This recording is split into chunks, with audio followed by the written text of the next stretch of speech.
తెలంగాణ స్థానిక సంస్థల ఎన్నికలపై కసరత్తు ముమ్మరం చేస్తోంది. 5 విడతల్లో ఎంపీటీసీ, జెడ్పీటీసీ ఎన్నికలు నిర్వహించేందుకు ఎన్నికల కమిషన్ సిద్ధమైనట్టుగా తెలుస్తోంది. వర్షాకాలంలో ఎదురయ్యే ఇబ్బందుల్ని దృష్టిలో పెట్టుకుని రాష్ట్ర ఎన్నికల కమిషన్ ఆలోచన చేస్తోంది.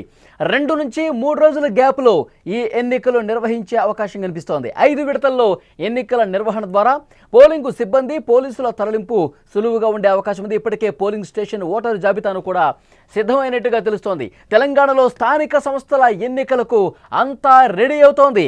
లోకల్ బాడీ ఎన్నికలు పూర్తి చేయడానికి అటు రాష్ట్ర ఎన్నికల కమిషన్, ఇటు ప్రభుత్వం సిద్ధంగా ఉన్నాయి. ఈ మేరకు ఏర్పాట్లు అన్నీ కూడా చకచకా జరిగిపోతున్నాయి.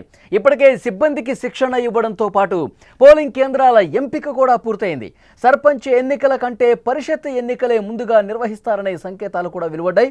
తాజాగా ఎన్నికల నిర్వహణపై మరొక కీలకమైనటువంటి సమాచారం వచ్చింది.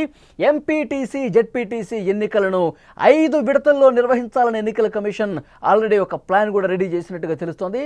ఎందుకంటే వర్షాకాలంలో ఎదురయ్యేటువంటి చాలా సమస్యలు ఉంటాయి కాబట్టి వాటిని దృష్టిలో పెట్టుకునే ఈ కీలక నిర్ణయం తీసుకునే అవకాశం కనిపిస్తోంది. 5 విడతల్లో ఎన్నికలు నిర్వహించడం ద్వారా ఒకటి పోలింగ్ సిబ్బంది, పోలీసుల్ని తరలించడం కావచ్చు, ఇవన్నీ కూడా వేగవంతంగా అవుతాయి, చాలా సులువుగా ఉంటుంది. అలాగే పర్యవేక్షణ కూడా చాలా సులువుగా ఉంటుంది, ఎలాంటి ఇబ్బంది ఉండదని చెప్పి ఎన్నికల కమిషన్ భావిస్తోంది.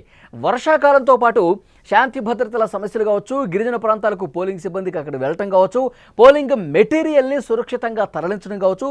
సో ఇలాంటి అంశాలన్నింటినీ కూడా దృష్టిలో పెట్టుకుని 5 విడతల్లో ఎన్నికలు నిర్వహించాలని భావిస్తున్నట్టుగా సమాచారం వస్తుంది. ఇక 2019వ సంవత్సరంలో కూడా 3 దశల్లో ఎన్నికలు నిర్వహించారు. ఇప్పుడు అలానే 5 విడతల్లో నిర్వహించడానికి రెడీ అవుతుంది.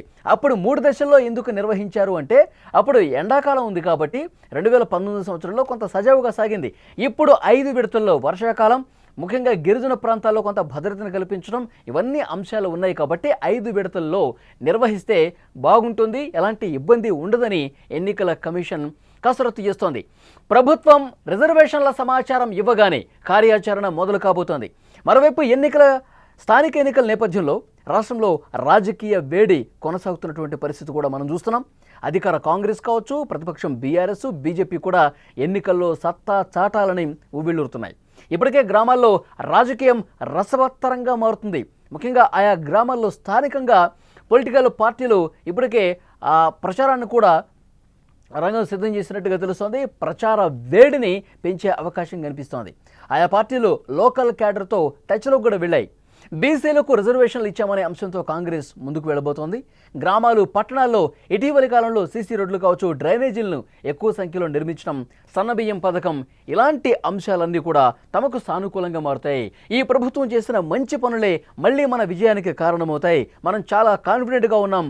లోకల్లో స్థానికంగా రైతులకు మేలు చేశాం. అన్ని వర్గాలు కూడా ఈ ప్రభుత్వం పట్ల సంతృప్తిగానే ఉన్నారు. అన్ని పథకాలు కూడా అమలవుతున్నాయి. గ్రామాల్లో వ్యవస్థను మనం చక్కదిద్దాం. సో ఇలాంటి కాన్ఫిడెంట్తో కాంగ్రెస్ పార్టీ ఉంది. గడిచిన స్థానిక సంస్థల ఎన్నికల్లో అప్పుడు బీఆర్ఎస్ అధికారంలో ఉండగా మెజార్టీ స్థానాలను ఆ పార్టీని దక్కించుకుంది. ఇప్పుడు ప్రభుత్వం, ఎందుకంటే స్థానిక సంస్థల ఎన్నికలు అనేవి అధికారంలో ఏ పార్టీ ఉంటే వాళ్ళకి కొంత సానుకూలమైనటువంటి ఫలితాలు ఇచ్చే సంప్రదాయం చాలా సందర్భాల్లో కనిపించింది. అలాగే ఇప్పుడు కూడా ప్రభుత్వ వ్యతిరేక చర్యలను అస్త్రాలుగా మలుచుకొని ప్రజల్లోకి దూసుకెళ్తోంది. ఇక గతంలో ఎన్నడూ లేనట్టుగా బీజేపీ కూడా స్థానిక సంస్థల ఎన్నికల మీద దృష్టి పెట్టింది. బీఆర్ఎస్ ప్రభుత్వం మీద చాలా వ్యతిరేకత ఉంది. అసలు ఏమాత్రం కూడా ప్రజల సమస్యల్ని పట్టించుకునే పరిస్థితి లేదు. చాలా తొందరగా ప్రభుత్వం మీద వ్యతిరేకత ఉంది. ప్రజలు తీవ్రంగా వ్యతిరేకిస్తున్నారు. అది మనకి కలిసి వస్తుందని చెప్పి బీఆర్ఎస్ పార్టీ ఆశలు పెట్టుకుంది. లోకల్లో అక్కడ స్థానికంగా చాలా సమస్యల్ని ఇంకా పరిష్కారానికి నోచుకోలేదు.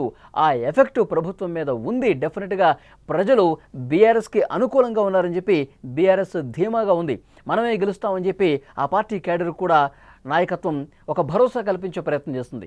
మరోవైపు భారతీయ జనతా పార్టీ కూడా చాలా ఫాస్ట్గా ముందుకు పోతుంది. భారతీయ జనతా పార్టీ తన క్యాడర్ను సమాయత్తం చేస్తుంది.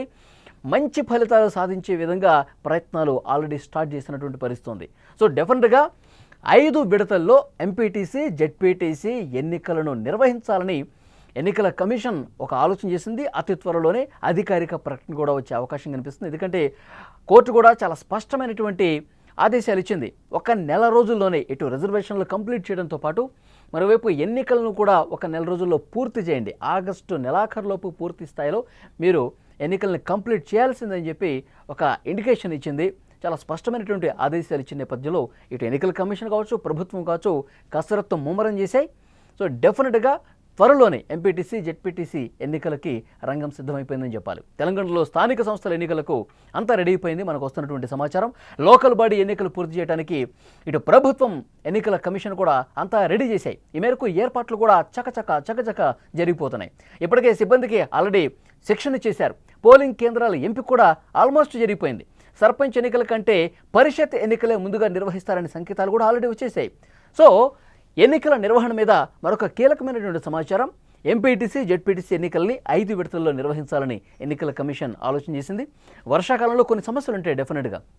దాంతోపాటు 5 విడతల్లో నిర్వహిస్తే గిరిజన ప్రాంతాల్లో అక్కడ ఎన్నికల సిబ్బందిని పంపించడం కావచ్చు, పోలీసులను తరలించడం కావచ్చు, భద్రతాపరమైనటువంటి విషయాల్లో కొంత పర్యవేక్షణ చూడటం కావచ్చు, ఇవన్నీ కూడా సులువుగా సజావుగా జరగాలంటే, ఎలాంటి ఇబ్బంది లేకుండా ఉండాలంటే 5 విడతల్లో బెటర్ అని చెప్పి ఎన్నికల కమిషన్ ఆలోచన చేస్తుంది. ముఖ్యంగా సో ఇటు ఎన్నికల కమిషన్, ఇటు ప్రభుత్వం కూడా చాలా సీరియస్గా ఎన్నికల ప్రక్రియని విజయవంతంగా నిర్వహించడానికి ఆల్మోస్ట్ ప్రక్రియ మొత్తం కూడా పూర్తి చేసినట్టుగా సమాచారం వస్తోంది.